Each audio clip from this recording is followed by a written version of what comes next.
Hello, everybody. It is Matt, and it is Terrifying Tuesday, and I am back at you with yet another review. Before I roll on to any of that, I want to wish each and every one of you a great morning, evening, dawn, day, or dusk, all that lovely stuff, because life really is too short as is. Do me a really huge favor and like, share, and subscribe. I love seeing your beautiful faces when you are here. I know I'm here an awful lot, but I have an awful lot on my plate to review. And one last little tidbit of information. Check out the description box. I give you a bigger bite of every single movie of every single day. Today I gave you your brief synopsis, your starring cast, your director, your runtime of the cut I am watching, along with a link for a trailer. And if you decide, there is also a link for where you can watch this bad boy for free. And if you would like, you can help support Matt's Movie Mania and toss me a couple of bucks. So I give you a link for that as well. Now, with all that said in mind and all that out of the way, let's roll on to the film of the day. And today's is a very interesting one. It is very, very different than what I normally cover, but I am very happy to cover it because it's done so well that I feel like this is one of those that I can see myself watching multiple times and enjoying it. It is none other than X-Night Escape from Warp Hell. Now, this one came out back in 2022, so it is a couple years old. It runs at about an hour and 21 minutes, and that's with the credits included. It is a very interesting film. It is directed by none other than Jim Cannatelli. I hope I pronounced your name correctly, Jim. If not, I am very sorry. Now, what exactly is X about? Now, X is a very interesting story about a superhero who has the power to lift things and use his mind to kind of like use kind of like Jedi Force tricks almost, and move stuff and pick up things and hold it in place and do things of that nature. And he is going through his life with this burden, and this burden is in the previous film, which I have not seen the first X-Night film, I apologize, but in the first one, which by the way, you get lots of backstory filled in throughout this one.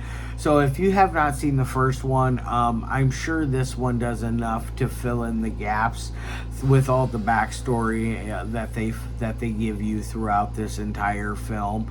I feel like you could probably watch this one and not have to worry about watching the first one. But I'm going to go back sometime this week and watch the first one just so I can cross it off the list, because I really liked this one. I feel like this is a very fun film. Now, this burden that X-Night is having is he lost his wife in the previous film in a horrible fire in a fight with a character, I believe his name was Deathhead. He is this really cool looking character that is wearing has like a skeleton skull for a head, kind of like Skeletor, or he's more reminiscent of a Red Skull from the Captain America comic books, in my opinion. But done just as good, and I feel. I think the guy that played Deathhead did a very cool job with the character. But back to the story. X-Night is trying to live his life after this, and he has become a lowly cemetery worker who is there to do upkeeping on the grounds, and he cleans up things, cleans up the graves, removes trees, shrubs, and things of that nature. You know what groundskeepers do. One night he is out and about with doing his X-Night thing, and he comes across a woman who is a streetwalker, or a lady of the night. Or at least it kind of alludes to that. It never flat out says she is, but it alludes to that. She is kind of storing some money away, and she is confronted by a guy named Vito. And Vito is a very evil, bad kind of man that you just really do not want to find yourself in any kind of predicament with. He is very abusive, both verbally and physically. Takes all of her money, finds the money she stored away, takes that as well. Basically, plays the role of a pimp and is just a very nasty man. X-Knight comes in and saves the day and does some of his powers. There's actually even a really cool part where X-Knight, it really kind of upped the game, and it gave it a grown-up rating, in my opinion, because in the MCU or DCU or DC Comics, whatever it is, universes, they don't really go rated R, not unless it's Deadpool or didn't they do a rated R DC movie? I can't remember. There's just so many of them. But anyways, I'm gonna lower this camera just a pinch. There we go. But anyways, yes. He is fighting Vito, but it gets really grown up, and he asks Vito at one point which hand does he jerk off with, and he shoots one of his hands, and it just shows that it's not your normal MCU or DC Comics universe type of film. So it really ups the ante and lets you know that you're going to be watching a grown-ups film, which is kind of nice when it comes to a superhero film. Most of them are we'll admit, are made for kids or family friendly stuff. Not that there's anything wrong with that. I'm just a grown-up, and I prefer to watch grown-up films when I'm by myself or when I'm with my spouse. We don't watch kids' films because we don't have children. That's neither here nor there. But anyways, it shows that that X-Knight is willing to go above and beyond when it comes to things.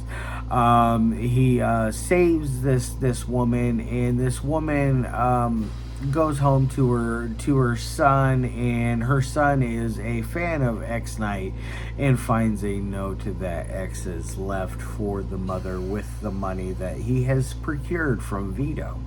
So it shows that X is a superhero, good guy right away from the beginning.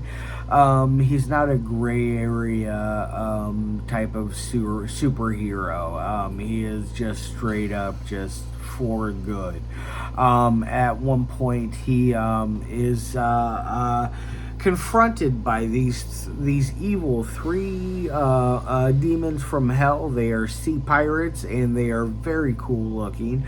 One has a skull type face, one other one has hooks for hands, and then the third has an anchor that goes through the top of his skull out through the bottom of underneath his jaw.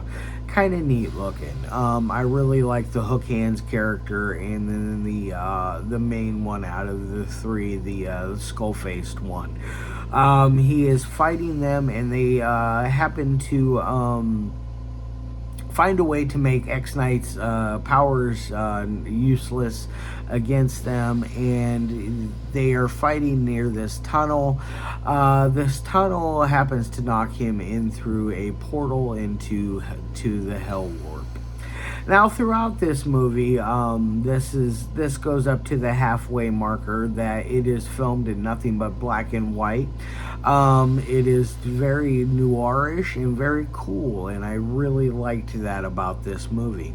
And now, while he is in Hell World, he eventually starts he meets Death Head again. He starts fighting his demons essentially. At one point, his mother, who he thought was his ex-wife, his dead wife, there to greet him, and then eventually he is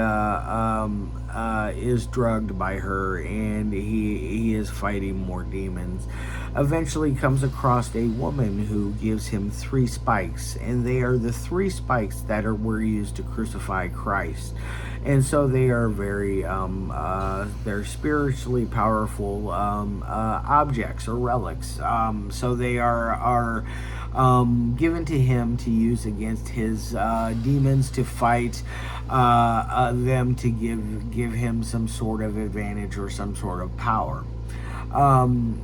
Now, throughout this, he has a friend named Sophie, or is it Sophia? I believe it's Sophie, who is his dead wife's best friend, who is an aspiring actress. Now, she is working on a gig, and that's when the sea pirates first appear. She is put under a trance or under some sort of hypnosis by them, and becomes a part of their trio, and makes it a quadrant of a quadroon of bad guys. But I don't even know if that's even the right word to use. But anyways, there's 4 of them. He uses the spikes against them. The first one he uses against Sophie. He takes them and he makes a crucifix and places it on her forehead, and she is out of the grasp of the mental hold of the sea pirates.